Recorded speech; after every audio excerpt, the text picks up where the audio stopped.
E aí, pessoal? Aí sim, hein?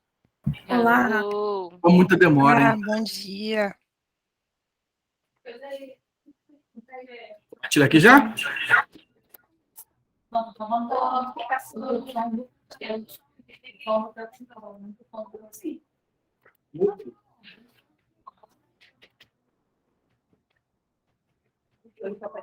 E o Igor fez uma homenagem pra você. É mesmo? Na testa dele tá passando Rob Show. Eita! Muito bravo esse tal de Igor.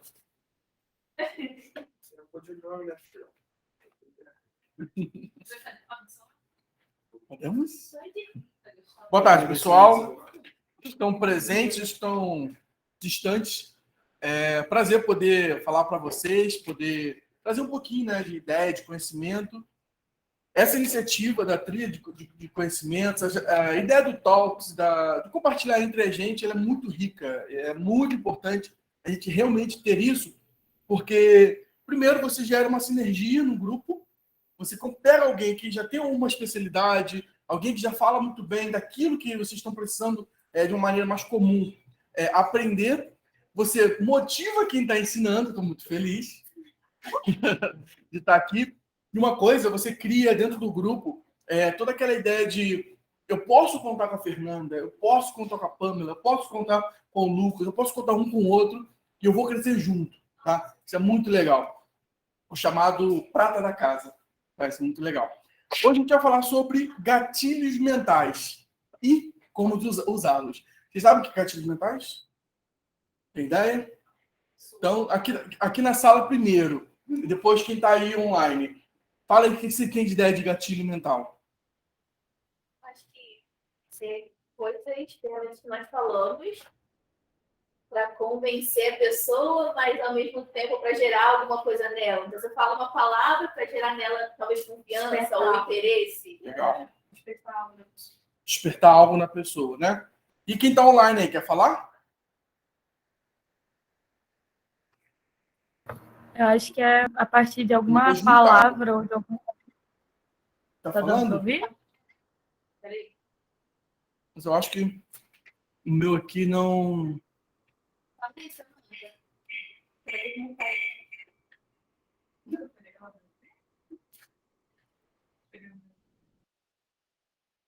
Pode falar, Samanta. Eu acho que é a partir de algum comportamento ou palavras você provocar algum sentimento específico, intencional na outra pessoa. Pode ser positivo, pode ser negativo.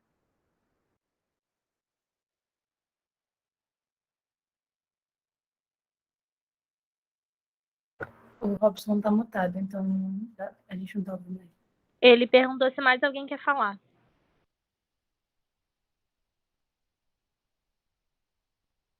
Tranques, né? Beleza. Vocês estão me ouvindo aí, né? Sim. Beleza. Então vamos lá. Sim. É um pouco disso mesmo, tá? O gatilho, a ideia é exatamente... Opa, não, né? Aqui...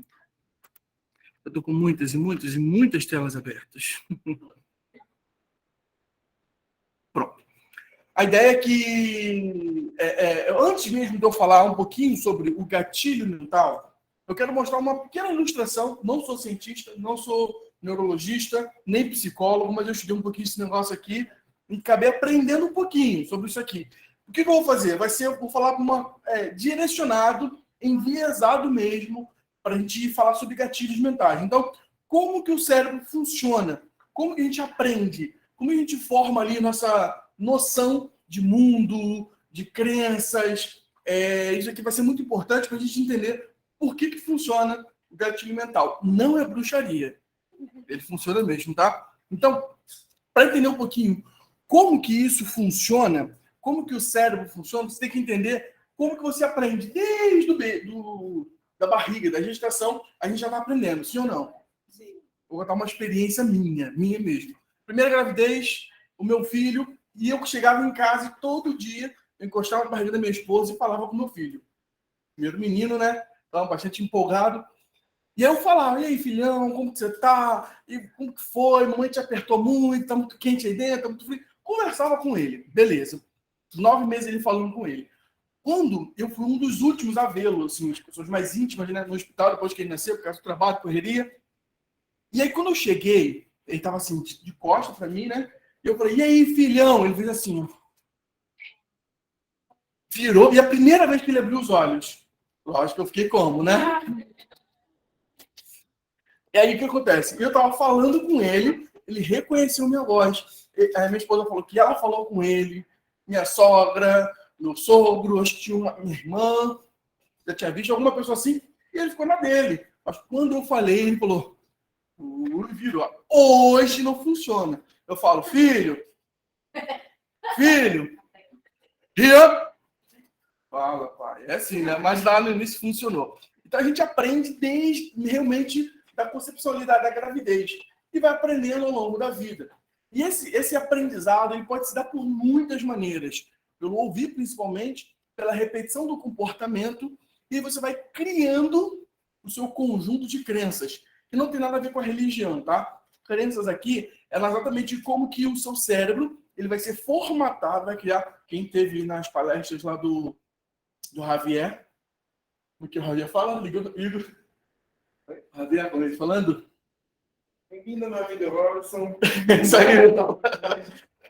Então, ele estava falando sobre a neuroplasticidade do cérebro. Quer dizer, como que o cérebro é formado fisicamente, fisiologicamente. É isso aí. Então, esse conjunto de crenças, ele cria caminhos no nosso cérebro para toda vez que a gente olhar uma situação, a gente reconhecer baseado em quê? Naquilo que a gente aprendeu. Sim ou não? Mais ou menos é o seguinte, eu quero falar sobre esse mapa que o cérebro ele acaba montando com os nossos conhecimentos, com a nossa crença. E tudo que a gente vai olhar, aprender e olhar para o mundo nele vai ser baseado nesse conjunto de crenças. Por exemplo, vou dar 2 exemplos aqui legais. Quem já foi a Paris? Não, porque foi de verdade. E quem já foi para Madrid? Olha só, imagina você chegando em Paris, todo feliz, é a primeira vez, nunca foi a lugar nenhum, você vai querer ver o Louvre e, lógico, vai querer a Torre Eiffel, né? Mas vamos, chegou lá, no hotel que você chegou, acabou de chegar à noite, você pede, me dá um mapa da cidade, mapa físico, papel. Tudo bem que hoje todo mundo vai meter lá a mão no seu Waze, no Maps e tal.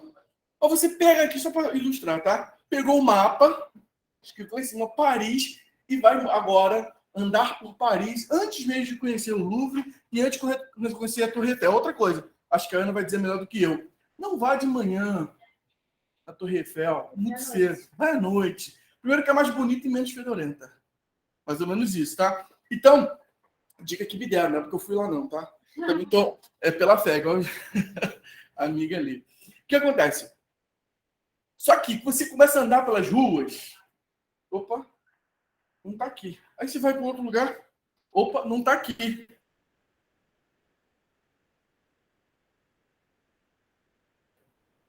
Aí quando você olha bem, do nada tem um mapa aqui do lado de Madrid. E outro mapa, me deram um mapa de Paris, me deram uma de Madrid. Você vai conseguir chegar em algum lugar lá em Paris. Por quê? O mapa é errado. Então, se eu for correndo, eu vou chegar mais rápido no Eiffel, assim, do mapa de Madrid? Se eu for de jato, se eu for pelos lugares mais seguros que o mapa está me mostrando. Por quê? Porque o mapa está errado. Por que eu estou ilustrando isso? Não adianta. Mapa, eu vou agora mudar o termo por mentalidade, tá? Não adianta você ter uma mentalidade de vencedor. Não adianta. Se você só está em situação de perda. Ao contrário, melhor. Você só o seu mindset, sua mentalidade é de perdedor. Você só é colocado em situações incrivelmente brilhantes. Tudo para dar certo. Todo mundo dá certo naquela situação. Mas se você tem uma mente de perdedor, o que vai acontecer? Você não vai vencer. Porque a sua mentalidade, o mapa que está na sua cabeça, só conhece o caminho da derrota. Só conhece o caminho de dar errado, não dar certo. E aí, tudo dá errado. Entendeu? Então, conjunto de crença, a sua formação de aprendizado vai influenciar da maneira que você olha para o mundo. Beleza? É o que é chamado mindset. Vocês conheceram muito isso? Ouviram muito isso? Não. E aí eu vou entrar nessa parte de paradigmas e mentalidade. Eu falei um pouquinho já dessa questão de mentalidade, é o seu conjunto de crenças, e o paradigma é como você olha o mundo. Se você sempre vai para casa pelo mesmo local, toda vez, do seu trabalho para casa, você nunca muda a rota. Uma vez que o GPS mudou a rota, ou o Uber que você está andando mudou a rota, você fica como? Perdido. Minha esposa, esses dias, estava indo de Nova Iguaçu, eu não lembro se era para Marechal, para Vila Valqueire, Nova Iguaçu para um canto ali. E o cara pegou um caminho diferente. É na mesma hora, Robson, pelo amor de Deus, em terceira por mim. Ora por mim, o cara tá me levando pra favela. Eu acho que ele vai me sequestrar. Eu estou com os 2 filhos. E mandou pra mim, mandou pra um discipulador, mandou outro discipulador, mandou um pastor. Quando eu ia, lógico. Pô, você tá em um lugar assim, calma. É o caminho correto. E não foi por fora, foi por dentro. Eu achei que esse cara era louco, eu achei que esse cara era maluco. Quer dizer, o paradigma dela era, eu tinha que ir por aqui. E o cara fez isso, na verdade ele depois ia falecer, ela ficou doida, porque ela não conhecia o caminho. Paradigma é isso. A gente fala de quebra de paradigma. Eu sempre aprendi dessa maneira, eu sempre vi dessa maneira, mas dessa maneira não funciona mais. O que eu preciso fazer? Quebrar aquela maneira e criar agora uma nova maneira. É uma quebra de paradigma, ok? Então, paradigma é sua visão, é como você entende as coisas, como você vê, ok? E por último, antes de a gente entrar mesmo no gatilho mental, eu queria falar de PNL. Quem já ouviu falar? Eu tô muito rápido, gente. Não. É porque eu tô nervoso. Tranquilo? Já ouviu falar de PNL, Programação Neurolinguística. As pessoas ouvem falar disso, às vezes não sabem muito bem o que é isso. A gente falou de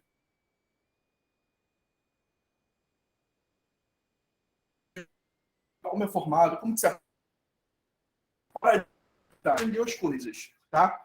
E aí, você tem certas deformidades naturais, acidentadas, durante o percurso da sua vida, que te mostraram a vida de uma maneira. Tem pessoas que nasceram e têm pai e mãe a vida inteira, tem pessoas que foram criadas pelos avós, tem pessoas que não têm o pai ou não têm a mãe, e isso vai formando você de maneiras diferentes um do outro, e nos torna de indivíduos diferentes. Isso é ótimo, tá? E isso nos ajuda a chegar onde a gente quer, ou nos atrapalha. E você precisa vencer esses obstáculos. Então, quando você olha para a PNL, para essa programação, você vê, caramba, isso aqui foi ótimo, meu pai me ensinou, eu aprendi dessa maneira, foi perfeito. Só que isso, aquilo e aquilo outro não estão me ajudando muito. O que eu vou precisar fazer? Reprogramar. Por exemplo, sobre o não. Há vários estudos aí dizendo que uma criança até 7 anos recebeu não sei lá quantos milhares de nãos. Então, quando a pessoa tinha uma idade adolescente, uma idade mais madura, de se relacionar com o outro, ele tem medo de se relacionar por quê? Porque tomou um montão de não. Então, eu não vou me fazer uma amizade, eu não vou lá me envolver emocionalmente com uma pessoa, porque talvez ela vai me dizer não. E a gente fica com medo de tomar não. Quando a gente aprende a não tomar, não ter medo mais de tomar não, é aquele cara corajoso que faz tudo, fala gracinha, vai pra frente, não tem medo de nada, é o destemido, né? Nosso amigo Eric, quem conhece ele, não tem medo de tomar não. Tomara que o Eric não esteja ouvindo. E aí, por quê? É o cara que venceu essa barreira ali do não. Todo mundo tem essa barreira do não. Não pode mexer na tomada, não pode fazer isso, não mexe aquilo, não. Se você vence isso, você tem muito mais chance de vencer as dificuldades. Por exemplo, em vendas, a gente tem que estar acostumado a tomar não. Lidar com não. E saber que aquele não é pessoal. Não é não, Robson, eu não gosto de você. Não, eu não posso comprar o seu produto. Não, eu não tenho dinheiro. Não, eu não gostei. Não, não me serve. Que é diferente de Robson, você não presta. Robson, você não é legal. Entendeu? Então, tomar não está dizendo um não para você. Só que incutido na nossa cabeça que era para você. Entendeu? Quando o pai disse não mexe na tomada, ele está falando, não quero que você se divirta. Não é isso. Ele falou, não quero que você se machuque. Entendeu? Então, quando você entende tudo isso, você passa por o outro com mais empatia. E a parte do rapport. Quem eu falar de rapport, tá errado, tinha que ter 2 P's ali e saiu só com 1. Mas tudo bem. O que é rapport? Ali está dizendo, né? É uma palavra de origem francesa que tem a ver com trazer de volta, ou então criar uma relação, criar um laço com a pessoa. Um laço que mais afetivo, um laço de empatia, ok? Esse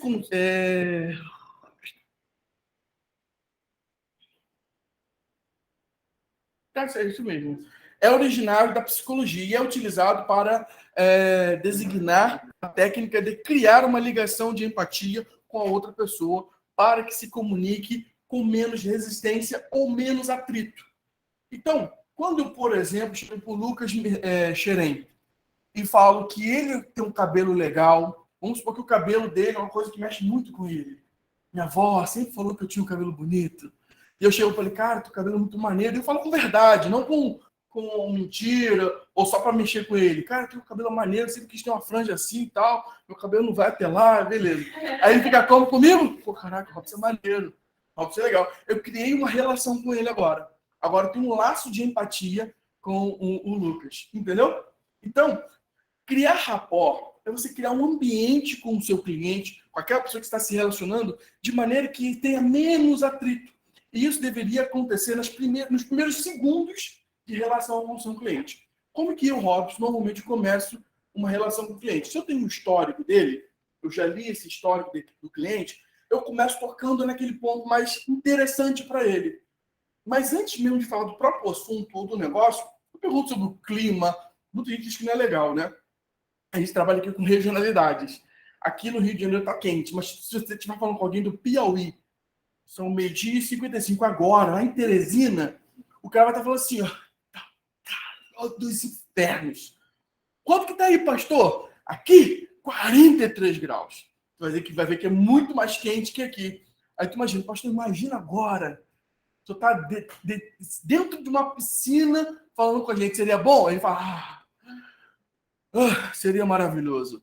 Você criou uma nova relação com ele, você diminuiu um pouquinho a tensão dele, você quebrou um pouquinho aquela ideia de eu tô aqui para formalizar um negócio. Entendeu? Então você começa a criar rapport com ele. Então falar um pouquinho de regionalidade, falar um pouquinho do dia, sem entrar em assuntos polêmicos, futebol, política, sem entrar nesses detalhes. Uma coisa mais comum, mais simples. Eu costumo, nas minhas vendas, falar assim, pastor, como que as coisas estão funcionando hoje na sua igreja?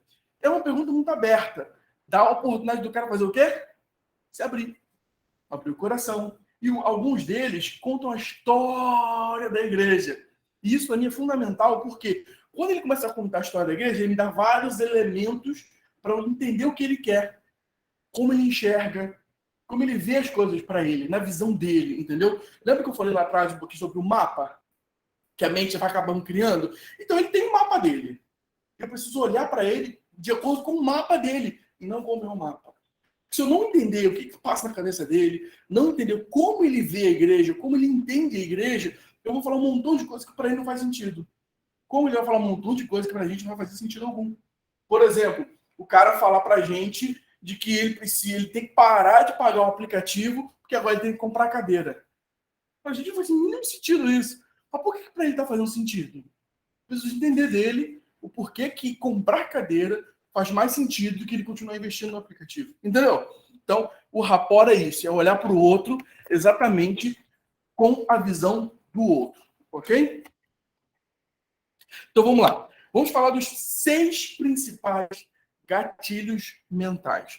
Entre gatilhos mentais, você vai escolher aí na internet 220, 230, 500 gatilhos mentais. Estou brincando. Mas tem uma lista enorme de gatilhos mentais. Ok? Tá legal a palestra? Não. A gente com sono ali e tudo já. Tô brincando. Não posso falar. Não posso expor o irmão. Ou a irmã.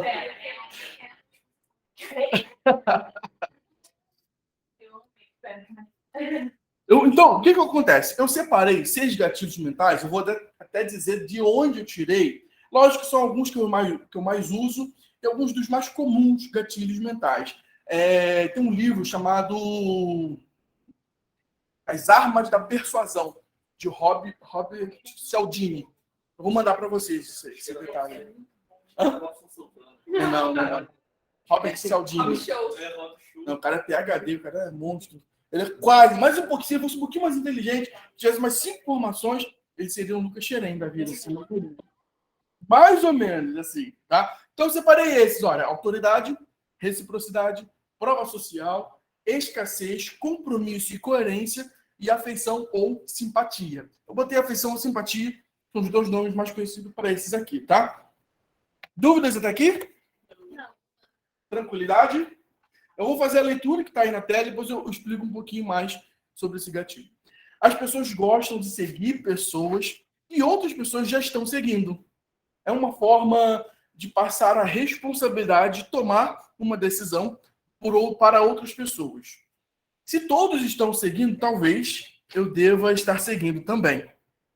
Você deve ter notado nas redes sociais que é muito mais fácil ganhar um novo seguidor quando milhares já estão seguindo você do que quando você está começando e não tem seguidores.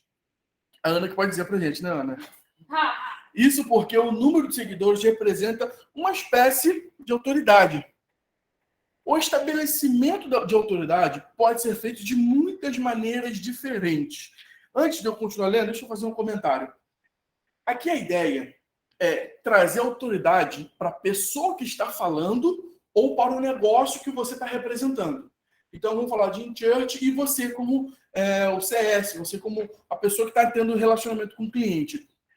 Primeiro, você tem uma autoridade de uma empresa, de um negócio estruturado que é muito maior do que você e tem que ser maior do que você, mas você também é uma pessoa, é um indivíduo com o qual ele está se relacionando e ele precisa entender a sua autoridade naquilo que você está falando.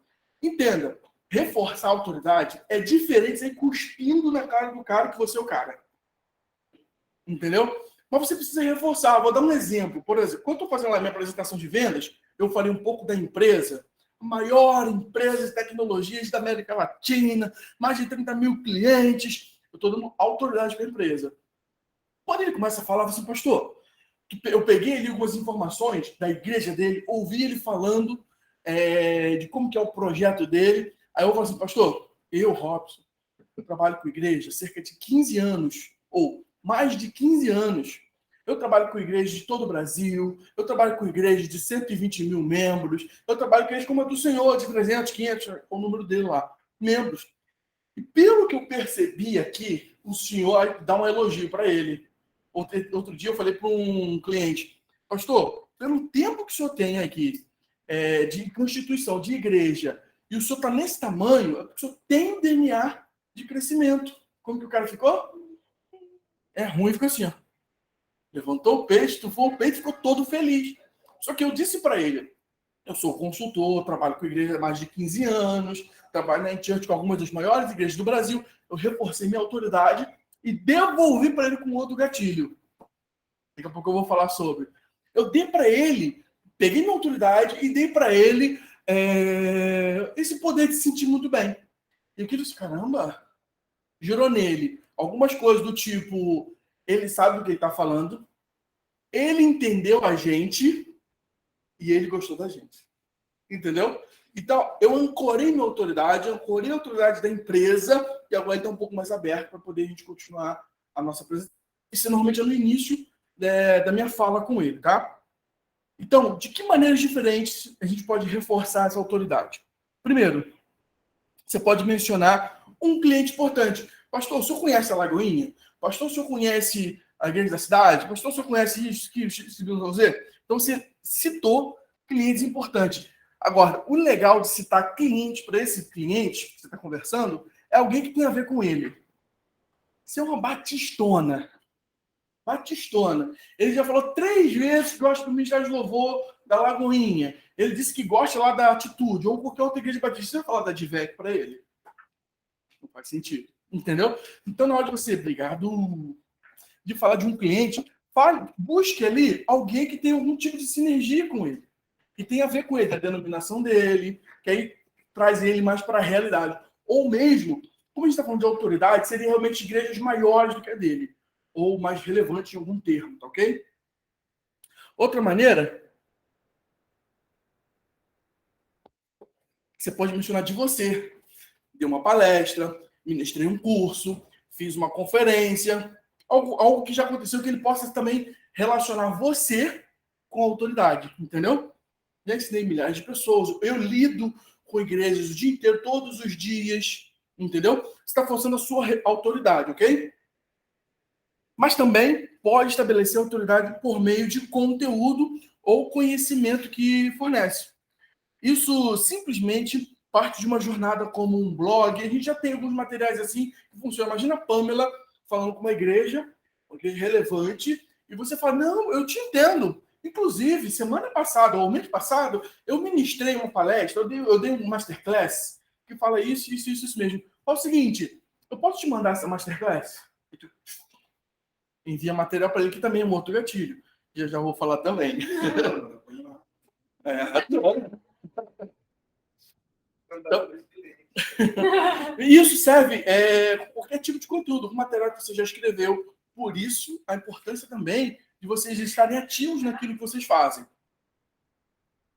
Ler artigo, ver material, fazer um benchmark com outras empresas que estão fazendo aquilo que você faz, e você escrever, você fazer um vídeo, fazer uma gravação, fazer que seja um stories ou um reels, falando sobre o teu produto, falando sobre a sua função. Isso vai reforçar a autoridade naquilo que você faz também, ok? Entenderam a autoridade? Autoridade não é cuspir na cara do cliente que você é o máximo, gente. Mas você ancorar reforço de ideia para ele, que você pode atendê-lo e você vai atender da melhor maneira. Reciprocidade. Aí vem outro gatilho que eu falei lá do materialzinho. A ideia de reciprocidade é a ideia de retribuir uma boa ação. Com os meus amigos, tenho um hábito de tentar ajudar uns aos outros. Isso é muito normal entre a gente. Tem um amigo, por exemplo, que ele se destaca porque ele gosta muito de fazer. Ele gosta muito de servir. E quando ele faz isso, primeiro, a gente sempre fica muito feliz quando ele faz isso, mas sempre gera na gente aquela vontade. Caraca, a gente precisa fazer alguma coisa para esse cara. Eu preciso devolver, eu preciso dar para esse cara. Eu preciso fazer por ele. E se a gente souber que ele está passando por algum motivo lá de necessidade, não tem como a gente não ajudar, porque ele está sempre ajudando todo mundo, entendeu? Então a gente acaba tendo que retribuir. Essa reciprocidade, ela cai em que sentido? Por exemplo, eu citei o caso da Pamela. Quando a gente está com um cliente, entrega algo que ele nem pediu, entrega algo que vai ajudar ele, às vezes não tem nem muito a ver com o que a gente está fazendo ali naquele momento, mas ele se sente grato, como que ele fica? Eu preciso dar alguma coisa para ela. Eu preciso dar uma coisa para ele. Quem já entrou num ônibus, ou num trem, no BRT, num dia, porque eu acho que nem dá para fazer isso, o cara vem e fala assim, toma uma balinha. Não quero comprar, não, é de graça, toma. Toma. Ele dá bala para todo mundo, ficou assim, caramba, esse cara perdeu uma grana. Aí quando ele chega perto de você acaba fazendo o quê? Comprando um kitzinho de bala dele. Ele gastou 1 ou 2 kitzinhos e ele vendeu 5, 10, 15, 20. Porque isso é reciprocidade, ele te deu. Ele não falou, olha, pega a minha bala, se você pegar vai ter que comprar. Ele não falou isso, ele te deu. Você pega, você diz assim, caramba, eu preciso comprar esse negócio. Não é assim? A reciprocidade ela vai nesse caminho. Você entrega voluntariamente algo, você dá para ele, e às vezes você já ouviu falar do termo over delivery. É você entregar mais, entregar além do que foi combinado, do que foi prometido. Quando você faz isso, a pessoa se sente no débito com você. E isso, na verdade, é ótimo. E sempre precisa deixar o cliente em débito com a gente. Há muitos casos em sua vida pessoal em que você gosta de retribuir. E se você sempre ganha um grande presente de aniversário, ou um dos seus amigos provavelmente sentirá a necessidade de encontrar um presente especial para o próximo aniversário dele também. Em vendas e marketing, você pode utilizar o gatilho de reciprocidade dando coisas de graça. Isso pode ser um conselho que você dá, respostas de e-mails de clientes em potencial, dicas que se fornece um e-book gratuito ou coisa desse tipo. E uma grande isca no marketing digital é o e-book gratuito, né? E-book gratuito que oferece. Um dia, algumas pessoas em seu público terão a sensação: recebi muito dele ou deles gratuitamente. Posso pagar por esse produto agora. Então, quando você entrega gratuitamente coisas relevantes, não adianta coisa que não faz sentido, coisas relevantes para o cliente. Outro dia, o cliente estava falando sobre, acho que som, estruturação de som e tal. Eu pesquisei um montão de coisas importantes para ele na região dele e forneci para eles lojas do equipamento que ele estava buscando, links assim. Ele, Robson, você conhece essa loja? Eu não conheço. Eu só vi que ele fiz uma pesquisa e te entreguei. Aí ficou assim, ó. Oh, um cliente está vindo de Macapá, um estado ali, centro-oeste para norte, e eu estou indo para o Rio de Janeiro daqui a 5 dias.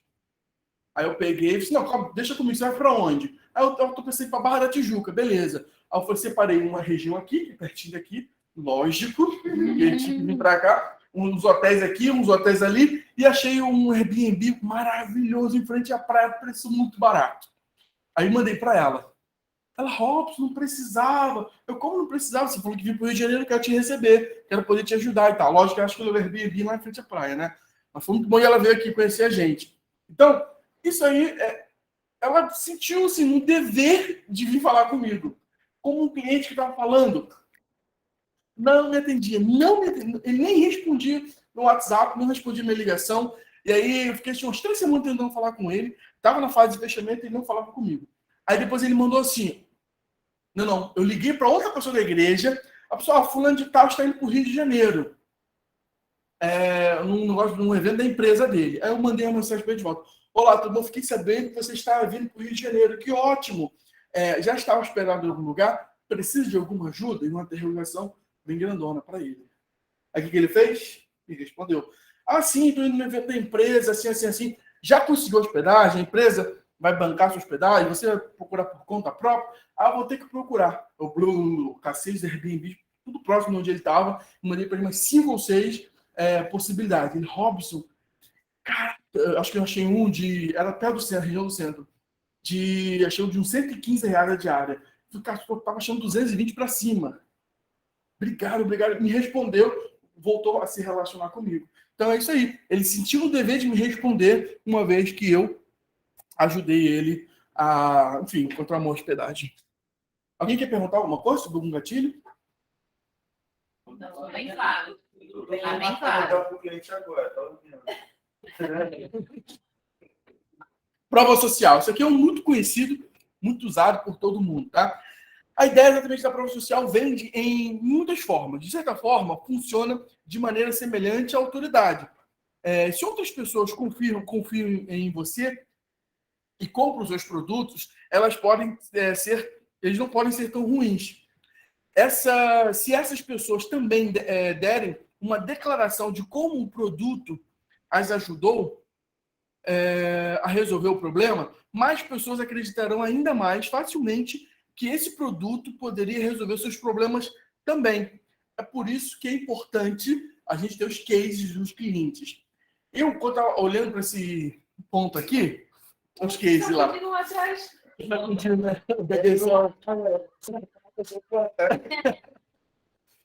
Imagina, eu não sei se vocês têm case de onboarding. A gente tem muito case de ongoing, né? E case de onboarding? Já começaram a colecionar alguns interessantes? Bastante? Só tem três de Não. A gente tem bastante. Tem bastante. Eu falei que só tem esses.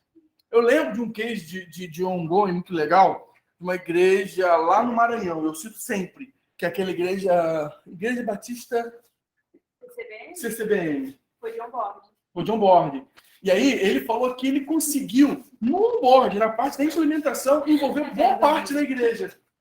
Boa parte da igreja. E ele falou assim, conseguimos aqui cerca de 80% de engajamento de voluntariado. Eu, como que é, pastor? Depois eu liguei para ele, cliente meu, como aí? O senhor conseguiu 80%, que 80% da sua igreja se voluntariasse? Ele, sim, Robson. Cara, isso não é fantástico. Pastor, talvez o senhor não entenda o que aconteceu na sua igreja, mas foi uma revolução, isso é um avivamento. E quando eu conto esse caso, uma igreja com pouca maturidade tecnológica, um uplight, eu acho que é a personalidade dele. Não, era uplight, né? Se eu não me engano, eles eram muito pequenininhos. Eram pequenininhos. E ele, maturidade assim, uma igreja de interior do estado, um estado com pouca tecnologia. Então, assim, foi muito legal, foi muito disruptivo, né? E aí eu começo a contar isso nas minhas escolas. Mas será que aquela nossa igreja é pequena, uma cidade de interior, e eu conto esse caso? É mesmo? Você pode mandar para mim? Quem ficou à frente do onboard foi o próprio pastor. O próprio pastor. E é velhinho ele. Não tinha equipe, era ele fazendo tudo. E ele, assim, na certa idade, né? Não faz uns 60 ali, né? Foi muito legal. Agora, a gente podia gravar um outro case deles, falando de como foi o onboard. Quem isso aí? CCBN. Igreja Cristã, Comunidade Cristã Batista Nacional. Não. Não, eles que gravaram, mas também que mandaram pra gente. Eles não gravaram case de onboard, não. Podia gravar um case de onboard. Então, esses cases de onboard é interessante para poder dar prova social. Olha, funciona o nosso onboard. Olha como que é interessante. Vocês também podem ter essa experiência e contar. Teve um case legal também, que ele não focou no onboard. Ele falou do onboard, aquela igreja quadrangular, Vila dos Cabanos, Sim. a Embarcarena, Eu fiz um Igor, onboard dele. né? Ele falou assim, Robson. Foi sim, foi. Pariu, né? Aí ele falou assim, Robson, só com os treinamentos que eu recebi na época, não estava no DUS ainda, era treinamento base de conhecimento, e a gente aqui mesmo. E ele falou... Porque a gente parou de fazer treinamento ao vivo e começou a passar o gravado. Isso. Mas acho que ele pegou alguns ao vivo com vocês. Sim. E ele falou assim, só nos treinamentos, eu fiz as minhas anotações, a gente mudou todo o cenário administrativo da igreja. E eu fiquei responsável, o pastor me botou responsável para implementar esse novo sistema, não a church, mas o treinamento que a gente deu para ele administrativo em todas as igrejas aqui da nossa regional. Olha que interessante. Isso está gravado. Tem case. Ele mesmo gravou lá e mandou para a gente. O bebezão editou lá. Então, isso reforça da prova social. Então, quando você tem uma reunião, ele mostra lá insegurança, mostra que está com dificuldade de fazer, você dá agora para ele o quê? Para você não. Olha como essa igreja aqui. É uma igreja menor do que vocês. Uma igreja com mais dificuldade do que vocês. E eles conseguiram fazer. Então, eu tenho certeza que vocês podem fazer também. Não é verdade, pastor? Essa pergunta aí.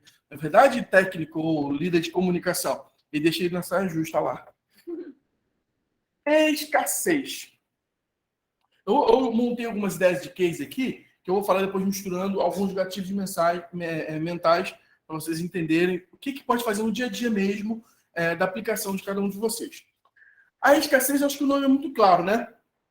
Já recebeu algum e-mail comercial? Na verdade, você deve ter experimentado, de alguma forma, essa escassez. Existem muitas maneiras de induzir um sentimento de escassez. Aqui estão algumas delas.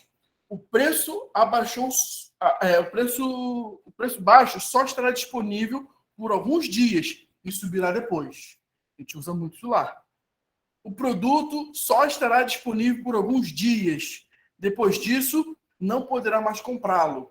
Aí eu pensei numa outra ideia. Eu conversei ontem com o Sanji. Falei assim, cara, vê se isso aplica. Dei ideia para ele, cara, super se aplica. Não tem aquela igreja que de vez em quando responde na implementação e para de responder, responde, para de responder e deixa vocês doidos? Todas as minhas.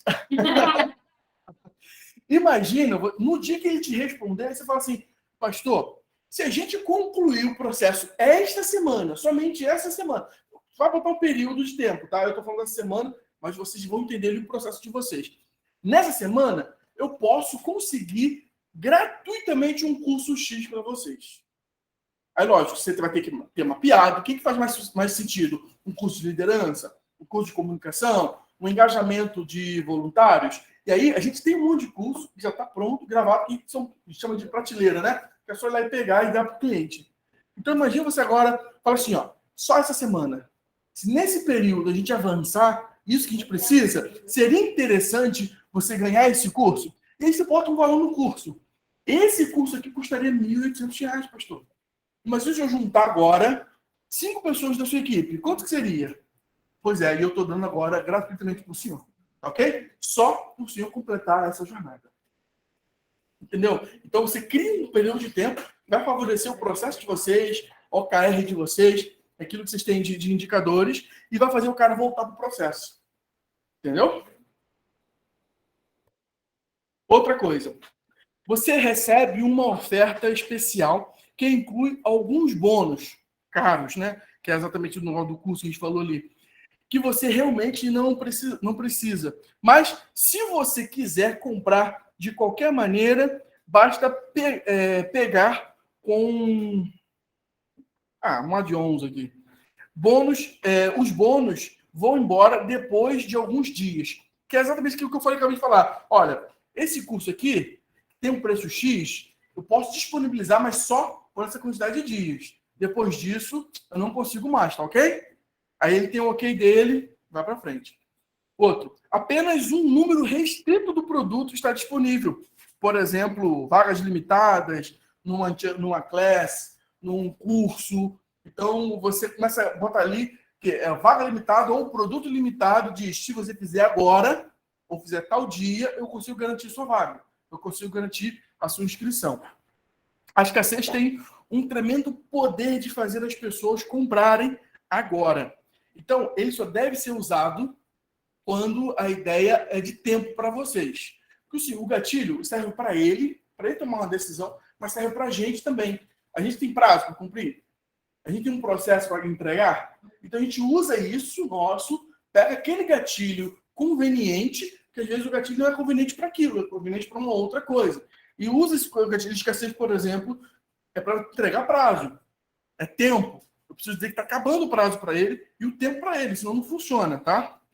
Pode meio que, sei lá, criar algum material para o cara ele preencher as informações do aplicativo e tipo, ele ganha um e-book para o time dele. Não é um exemplo. Sim, CS, né? sim.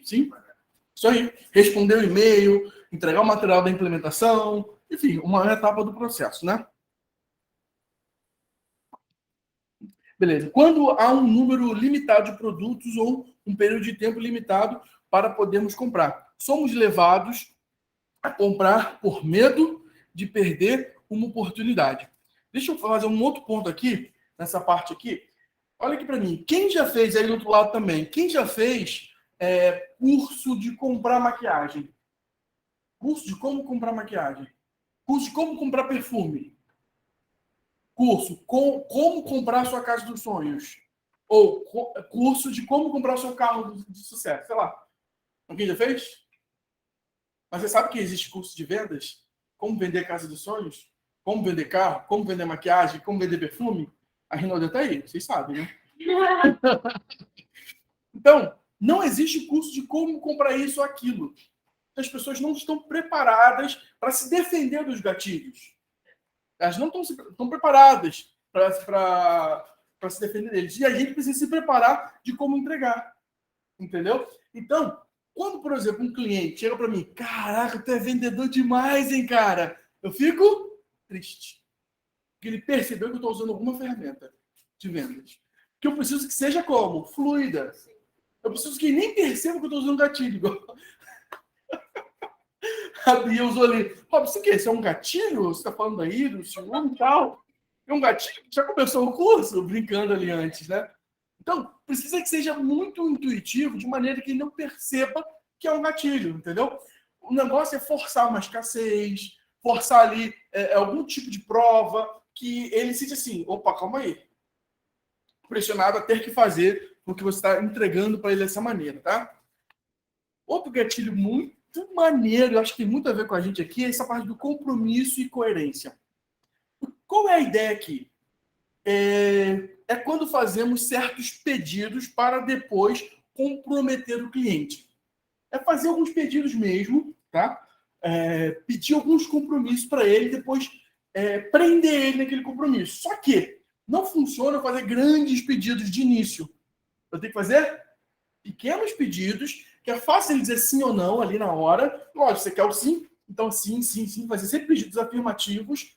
E no final, você vai estar comprometendo ele com um pedido um pouco maior. Quer ver um exemplo bem legal que eu ouvi? Falando, por exemplo, palestrantes. Quem tem medo de falar em público aqui, de verdade? Uma palestra, plateia de 1.000 pessoas. Imagina o palestrante lá, Robson, palestrando, e falando assim, ó, Pamela, sobe aqui ao palco. Você vai subir de cara? Não, vou dar uma subiada. Gisele, sobe aqui rapidinho ao palco. Não, né? Agora você fala assim, ó. Qual cor que você prefere? Verde. Qual cor você gosta mais? Vermelho, legal. Você teria algum item verde aí? Algum item vermelho? Você poderia me mostrar?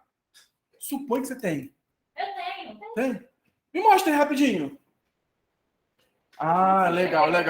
Deixa eu pegar o seu item rapidinho. Chega aqui. Vem aqui rapidinho. Fiz ela sair do lugar e vir pro palco. Caramba! Olha. Entendeu? Você acha que eu não faço? Você acha que eu não uso gatinho para pregar? Para evangelizar? Eu uso direto gatilho para pregar, para evangelizar. Qual a ideia dessa aqui? Porque se eu pedisse direto para ela vir aqui, talvez geraria um constrangimento, que ela fala assim, não vou, não. Agora, se eu vou pedindo aos pouquinhos, fazendo aqueles pedidos aos poucos, doses homeopáticas, as pessoas vão entregando. E até que eu chego um momento, fiz 2, 3, 4, 5 pedidos, ou 3 pedidos, e ela disse sim, fazer ela levantar e me entregar é o de menos. Sim ou não? Foi difícil pegar e levantar. É sim, exatamente isso. Então, quando eu quero comprometer o cliente numa coisa que ele não está conseguindo se comprometer, mas é importante para o processo, é importante para ajudar ele mesmo, e ele não está conseguindo, dilui isso em pedidos menores, busca pedidos que têm ligação com aquilo, que tem coerência com aquilo que você está fazendo. No final, aquele pedido que você precisava, é incoerente ele dizer não. Por isso que é compromisso e coerência. Eu vou puxando ele de compromisso em compromisso, fio por fio, devagarzinho, até que eu tenho todo ele na mão e trago ele para mim. Entendeu? É mais ou menos nisso aqui. Isso que eu falei. Compromisso simples, depois até trazer ele de uma maneira muito completa. Em vendas, a gente usa muito isso quando a gente pergunta como que funciona o seu processo de comunicação. Aí vai falando, e o seu processo administrativo? Pastor, faz sentido o senhor tirar todo esse peso material aí de fazer tudo em planilha e botar um sistema mais informatizado, mais automatizado? Ah, faz sentido sim. Ele só está dizendo sim. Está dizendo sim. Aí no final fala assim, pastor, se eu te apresentar algo que é automatizado, que funciona muito bem, vamos te dar suporte, treinamento, eu vou falar tudo para ele, e que caiba no seu orçamento, o senhor consegue se comprometer com a gente pode fechar esse contrato? Isso antes de apresentar preço para ele. Entendeu? Ele falou assim, cara, ele vai me dar suporte, ele vai me dar treinamento, meu processo vai ser mais rápido, vai funcionar melhor. E vai caber no meu bolso? Ele está dizendo que vai caber no bolso. Vai caber no bolso? Eu quero. O que eu tenho quando ele fala eu quero? Eu tenho um contrato assinado, mas eu tenho uma palavra dele. E isso eu posso usar depois. Pastor, conforme o senhor falou que vai ser sentido para o senhor, eu estou te apresentando uma proposta aqui viável. Só que eu vou, lógico, quanto que ele pode pagar, como que ele pode pagar, e eu ofereço algo dentro daqueles limites dele, aquilo que é possível e viável para ele. Então não faz mais sentido ele dizer não. Não quero. Esses dias agora um pastor chegou para mim assim, negociamos tudo, negociamos a vista, um desconto incrível para ele. Ele falou que a vista fazia sentido. Beleza. Aí o pastor começa a destrinchar, mexer, jogar um montão de coisinha do contrato. Ah, mas isso aqui, tem como mudar esse texto? Tem como melhorar isso aqui? E no final ele fala assim, tem como dividir em 2 vezes? Malandro. Ele fez o contrário comigo, gatilho. Entendeu? Aí eu olhei para ele. Então, pastor, possível até é. Eu só não consigo garantir esse preço. Porque esse preço realmente era para uma condição mais especial na semana passada de fazermos à vista. Eu estou aqui agora sendo cobrado pelo meu gestor, e eu sou cobrado de verdade, para poder entregar isso essa semana. Aí, tá, vê o que você pode fazer. Aí eu peguei e trouxe, aumentei cerca de 40%. Eu já tinha dado um desconto. Aumentei para quase 40%, custando o valor total. E ele falou, distanciou um pouquinho, né? Do à vista, pois é, porque se à vista é X valor. A gente desceu até aqui. E para fazer parcelado, só consigo isso. Ele fez? Como vista mesmo, Robson? Entendeu? Ele aplicou para mim o gatilho e eu devolvi para ele. Então, são esses compromissos que a gente precisa estar sempre pedindo e tirando do cliente. Afeição ou simpatia. Torne-se agradável e as pessoas gostarão de fazer negócios com você. Olha que frase, hein? Gostamos muito de gastar dinheiro com pessoas com quem gostamos, com quem temos afeição. E odiamos ter que preencher um cheque, ou fazer um Pix, ou, enfim, se comprometer com uma venda com pessoas com quem não gostamos. Também preferimos recorrer a pessoas de quem gostamos e precisamos de ajuda. Porque as pessoas, a gente criou algum laço, criou alguma afeição, criou algum relacionamento. Essa a gente acaba entregando mais, tá? Uma maneira de se tornar simpático é mostrar quem você é. Mostrar sua vulnerabilidade. E essa vulnerabilidade é diferente de, por exemplo, reclamar da vida. Mas, de repente, falar um pouquinho do seu processo. Pastor, a gente precisa sempre estar falando com as igrejas, e às vezes elas não respondem. É tão difícil para o processo isso. E às vezes a gente fica aqui com as nossas métricas paradas e sempre lutando para ajudar as igrejas. E você acabou trazendo para ele uma vulnerabilidade sua, do seu serviço. Você não reclamou do processo, você não reclamou da empresa, isso é muito importante. Mas isso faz o quê? Com que ele se afeiçoe em você. Ele também tem dificuldade do outro lado. Ele também tem lá desafios que ele precisa enfrentar. Então ele cria ali uma certa simpatia com você, tá? Você não é uma empresa sem rosto. Você é uma pessoa. Às vezes, até mesmo uma imagem amigável pode torná-lo mais simpático e ajudá-lo a aumentar as suas conversões, tá? Essa ideia do gatilho de afeição é você trazer o cara mais para perto mesmo de você. E você se aproximar ainda mais dele, tá? De que maneira? De que ele perceba que não é um robô, não é um processo do lado de frente a ele, e é uma outra pessoa. Quando você cria rapport, lá no início do relacionamento, a gente falou lá de trazer mais uma empatia, dele entender quem é você começou a olhar para ele, e sobre rapport tem todo um estudo, todo um mecanismo, espelhamento, fazer espelhamento, enfim, tem um montão de coisa que é interessante. Depois, se vocês quiserem, a gente fala disso em outro momento. Mas, para terminar, a ideia da afeição e a simpatia é trazê-lo ele para você, para sua realidade, mostrar um pouquinho quem você é, diferente da autoridade. Você está reforçando ali o peso que você tem profissional de quem você é. E aqui não, é a pessoa humana que está do outro lado fazendo um processo e que ele pode também relaxar. Aquele pastor mais casca grossa, sabe? Aquele pastor jurídico, pastor coach, aquele advogado. Então, você quebra um pouquinho ele, quebra mostrando a sua humanidade, mostrando a vulnerabilidade. E isso é interessante para fazer ele entrar em sintonia com você agora e ele também te entregar a simpatia. Como você está dando para ele a reciprocidade, você agora está buscando dele, dando um pouco mais de simpatia. Ok? Até aqui, tranquilo? Posso encerrar ou posso continuar mais um pouquinho? Sim. Pode? Tá bom, vamos lá. Tá tudo certo aí? Tá todo mundo dormindo aí, do outro lado, não? Eu não tô vendo nem a tela, nem sei como vocês estão. Deixa eu então agora olhar aqui um pouquinho para olhar um pouquinho vocês. O que acontece é o seguinte, os gatilhos mentais, eles servem para persuadir. Repete isso aí, igual o coach. Persuadir. É persuasão. Diferente de você botar pressão, de você pressionar o outro lado e de você manipular. Os gatilhos, ele acaba ajudando a manipular, tá? Mas o nosso trabalho não é manipular pessoas. A gente manipula processos. Pessoas não. A gente manipula coisas. Pessoas não. Pessoas a gente influencia. A gente persuade. Entendeu? Então, a ideia do gatilho é você ajudar a pessoa a chegar no ponto que ela precisa. O ponto A qual é? Ela comprou a solução. E qual o ponto B? A entrega da solução pronta. No nosso caso aqui é esse, não é isso? É isso. No meu caso ele se interessou pela solução. Meu ponto B é qual? Vender. Aí começa de vocês. Ele comprou a solução, agora é entregar. Então, eu tenho que ajudar ele nesse processo. E às vezes eu preciso usar, sim, gatilhos para acelerar esse processo, para melhorar esse processo, para tornar ele mais fluido. Tá? Uma vez que você mentaliza esses gatilhos, você começa a usar como? De maneira natural. De maneira espontânea. E a ideia é que seja realmente de maneira espontânea e natural, tá? Para que a pessoa entre no seu processo e ele comece a viver, a vivenciar ali o dia a dia da sua implementação, da sua entrega, daquilo que é importante para você, tá? Do seu atendimento, do seu suporte, enfim, tá? Aqui tem gente de todas as áreas, né? Ah, tá. Tá geral aí, beleza? Marketing também. Marketing também, beleza? Deixa eu abrir aqui um espaçozinho antes de terminar para perguntas. Perguntas, vocês anotaram aí? Fizeram alguma coisa de pergunta sobre algum gatilho?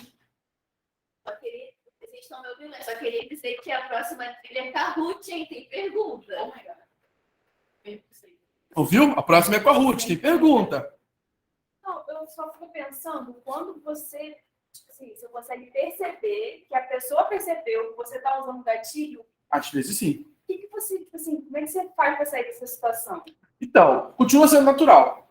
Continua sendo natural. Por exemplo, uma vez o cara falou, caramba, você é muito vendedor, hein? Rapaz, eu rio junto com ele, ele tá rindo, eu vou rir junto com ele. Ele fala, não, na verdade, só quero te ajudar a tomar a decisão mais acertada. Eu voltei para o personagem. Aliás, eu voltei. Eu voltei para trás. Eu joguei na frente, ri junto com ele. Mas, na verdade, não. Mas, na verdade, pastor, na verdade, comprador, cliente, eu quero aqui te ajudar a tomar a melhor decisão. E prossigo o processo. Tem uma frase na Azul, quando a gente vai embarcar, que eles sempre enfatizam bastante sobre a questão do compromisso. Então, eles falam assim, ó, não lembro qual que é a frase correta, mas eles falam basicamente assim, em compromisso com você, chegou no horário, com o nosso compromisso de sempre embarcar no horário certo, estamos encerrando o nosso embarque. Aí, na hora de desembarcar, eles falam, em compromisso com a nossa pontualidade, estamos chegando no destino no horário exato. Isso também é um gatilho, né? É um gatilho. Existe um gatilho de comprometimento, entendeu? Eu não botei aqui, ele tem outros nomes também. A ideia ali é porque no caso eles não estão vendendo, eles estão reforçando a marca, estão fazendo o branding deles, entendeu? Pelo compromisso. Ele fala do compromisso de embarcar, de sair, desembarcar, e o compromisso da segurança. Pelo compromisso da segurança, precisa usar máscara, álcool gel, essas coisas todas que eles falam. A ideia é reforçar que eles estão comprometidos com você, com a gente, né? Com o cliente, entendeu? Então, se eu estou comprometido com você, por favor, se comprometa comigo também. A ideia é reforçar a marca ali. É legal, é um outro gatilho mesmo, legal. Levanta assim do lado da vida pessoal, aproveitando. Quando você usa esses gatilhos mentais, você acha que isso acaba sendo uma forma de manipular as pessoas, sem ser no ambiente? Tem perigo de fazer isso, tem um perigo. E eu já usei muito. Rubia que não me escute. Minha esposa. Eu usei muito com meus filhos e tudo mais. Então, qual a diferença entre a influência e a manipulação? A persuasão e a manipulação. A manipulação, ela tende a você forçar a pessoa por um caminho que ela não quer ir. Entendeu? A persuasão é você convencer que aquele caminho é melhor. Entendeu? E a influência é você mostrar para ele que ele pode ir por qualquer caminho que ele quiser. Mas se ele escolher aquele caminho que você está indicando, ele vai ter maior sucesso. Entendeu? Então, a persuasão e a influência, ela vai ao oposto da manipulação. A manipulação é forçar a pessoa a fazer uma coisa que ela não queria fazer. Aquele negócio, por exemplo, eu estava uma vez no centro da cidade, eu com um sapato muito velhinho, eu andava muito no centro da cidade naquela época, e aí o cara falou, e aí, beleza? Eu tava indo embora, né? Não, rapidinho, não, nada disso não. Tinha que rapidinho. Aí eu olhei assim, ele pegou meu pé já, começou, não, porque eu queria falar com você. Não, cara, não tem dinheiro, não. Não, rapidinho, não, qualquer dinheirinho, sério, né? Ele começou a me manipular pela emoção e jogou lá a graxa. Tipo assim, hoje, é R$35. O quê? É R$35. Não, mas eu nem queria. Pô, mas você vai me quebrar, né?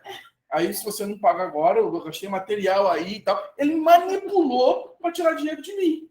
E o trouxa caindo dele. Hã? Centro da cidade tem muito disso.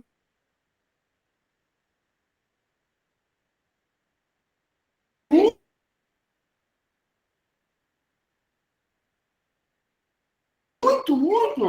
Imagina que não é nova. Como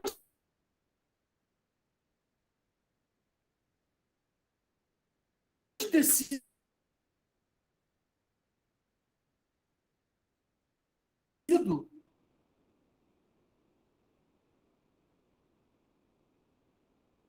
Quem já viu?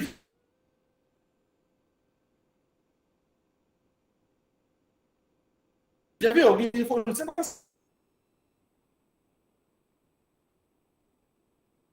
cidade, lá da Carioca. Vai deixar a galera voltar tudo, né? Mas ali vai Voltou.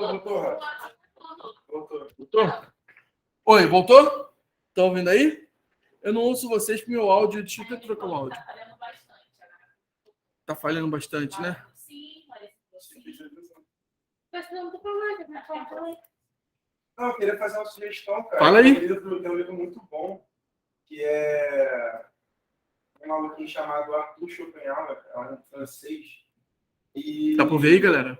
cara, o livro é como vencer uma discussão sem precisar ter razão. Ter razão, né? Tipo, tem muitas das coisas que o Robson tá falando, aprende a lidar com problemas, tipo, até a galera mesmo que se lida com o problema todo, né? O cliente falando que tem que saber usar um gatilho, por exemplo. Eu acho que ele põe algumas circunstâncias. Vocês estão ouvindo o bebezão falar aí, não? Como você Estão vendo? Ele coloca, cara, tem até sete ele divide em 38 estratagemas, né? Ele vai te explicando cada coisa e tal e tal. Aí aqui, tem até um artigo que eu estou falando para vocês, que é 7 pontos, né? Dele falando para vencer uma discussão, você pode lembrar de muitas coisas que o Robson falou aí. Né, que não vou descrever, mas vou só ler os pontos, que é generaliza as informações sobre o oponente. Aqui ele trata como oponente, né? Tipo, como negociação. Literal, o livro é um livro literal, tá? Como se fosse algo político, essas coisas assim. Faça o oponente concordar de forma indireta, disfarce seu objetivo final, use a psicologia da negação, torne o conceito geral para o caso particular, desfoque e depois encontre uma brecha, invalide a teoria pela prática. Aí, tipo, cara, acho que, pô, embasa muito, muito embasado pelas coisas que você tá falando aí. Show. Né? E é uma parada que me ajudou bastante. Show. Eu ligo Papo pra lá, mesmo. É barato, tem várias versões dele, né? Tem uma versão que foi feita até pelo quem não gosta aí do como é que é o nome do maluco do Bolsonaro lá que morreu agora? Olavo de Carvalho. Porque ele traduziu, né? As melhores traduções brasileiras hoje foram feitas por ele. Uhum. Mas é legal pra caramba, gente. Depois pesquisem lá. Acho que ele vai ajudar bastante vocês. E aí, mais perguntas? Pessoal que tá aí na call? Alguém? Não? Tranquilos? Posso fechar aqui? Quem me ajuda a escrever na call aí os livros que eu vou citar aqui? Escreve para deixar para o pessoal aí. Alguns livros que se vocês quiserem aprofundar sobre gatilhos mentais, você tem Armas da Persuasão. Um outro livro bacana que vai te dar um pouquinho da ideia, antes de falar de gatilhos mentais, 7 Hábitos das Pessoas Altamente Eficazes. Vocês já leram? Das Pessoas Altamente Eficazes. Muito bacana esse livro. Outro livro bacana. Tem o Mindset, da Carol. Como? Mindset. O novo... A nova psicologia do sucesso. Ele é bem antigo, antigo. Mas tem um que é como fazer amigos e influenciar pessoas. Esse é um dos melhores, do Andrew Carnegie. Como fazer amigos e influenciar pessoas. Ótimo. Muito forte ele. O que acontece? O Andrew Carnegie, ele influenciou um outro cara que o Andrew, ele é bem antigo. De um século e meio atrás. Esse cara. Napoleão Hill. Se vocês quiserem ler a literatura de Napoleão Hill, é meio absurda. Ele fala uma parada sobre mastermind. Eu vou falar disso. Então, quando a gente está falando de mentalidade, de mindset, se você quiser pegar a fonte, a raiz disso, é você ler esse cara, que ele está falando de mente mestra. Essa ideia de você influenciar. Dele, Napoleão Hill com H. Eu li o Mais Esperto que o Diabo. Mais Esperto que o Diabo. Pense em Riqueza. As Leis do Triunfo. As Leis do Triunfo é muito bacana. O segundo livro que falou que ela disse. Napoleão Hill, H-I-L. 7 Hábitos das Pessoas Altamente Eficazes. Mindset. Mais Esperto que o Diabo. Botei como fazer amigos e influenciar pessoas, Napoleão Hill, Pense em Riqueza. Não, pense e enriqueça. Tá. Pense e enriqueça. Esse nome ficou muito feio em português, que não é esse nome original. Você acha essencial para aprender sobre isso e começar a dominar melhor? Quais você indicaria? As 7 leis, 7 hábitos das pessoas altamente eficazes. As armas da persuasão. e eu vou com a Ana ali com como fazer amigos e influenciar pessoas. Cara, inclusive esse livro eu leio pelo menos uma vez no ano. Eu Tem que ler. era muito tímida, sério mesmo, eu era tímida, eu não, tipo assim, não fazia amizade. Eu, tipo assim, no mercado, se eu tiver, eu saio de lá com um amigo. Sim, Então, assim, é incrível, é incrível. Muito Não. bom mesmo.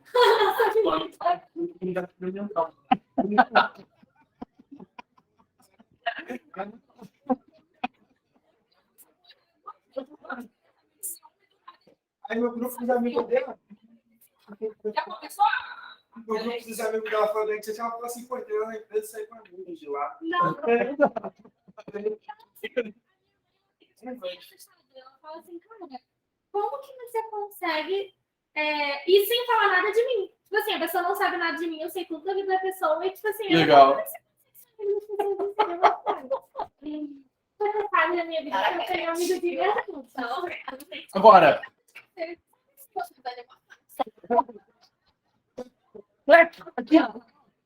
aqui, eu tô gatinho. Mas uma dica que eu quero deixar com vocês aqui. A dica que eu quero deixar com vocês aqui, se vocês quiserem aprofundar em gatilhos mentais, volta um pouquinho e aprenda sobre rapport, tá?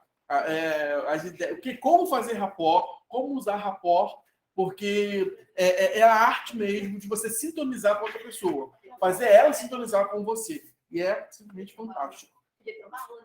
Sobre rapport. É outro nível. Tem um... Eu não vou dar para falar sobre isso. Quem fala... Tem um... Deixa eu ver aqui no chat. Universidades têm cursos de coaching e gatilhos mentais grátis. Eu já fiz. Copy, né? Da Uhum. Copy também tem influência. Na Lura também tem. Pô, agora tem muito curso disso. Na Lura tem. Eu fui pesquisar o curso da Lura ontem à noite, fui pesquisar o curso sobre isso aqui. Cara, ele fala exatamente tudo que está no livro do Robert Cialdini, As Armas da Persuasão. Uma dica, a galera assistiu os TED também. TED. Os TED. É legal pra caramba, a galera falando.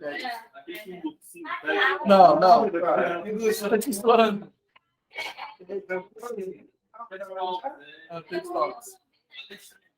Maneiro.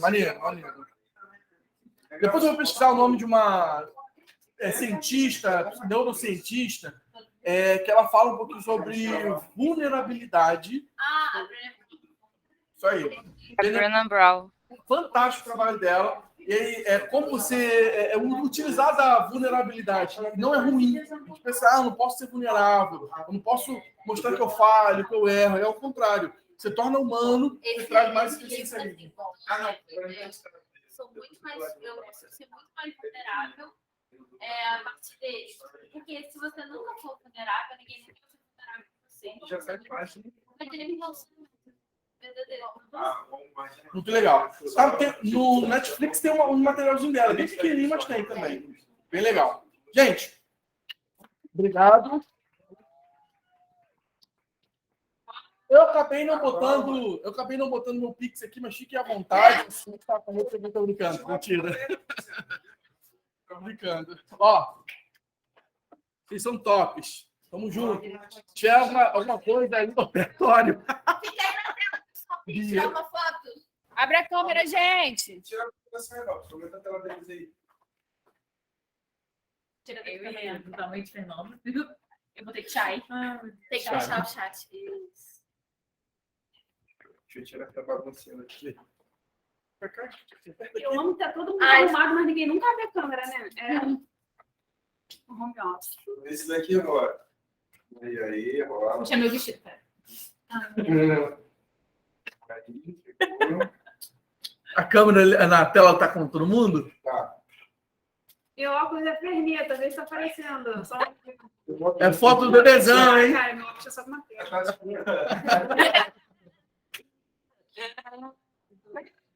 Ah, eu joguei no charme.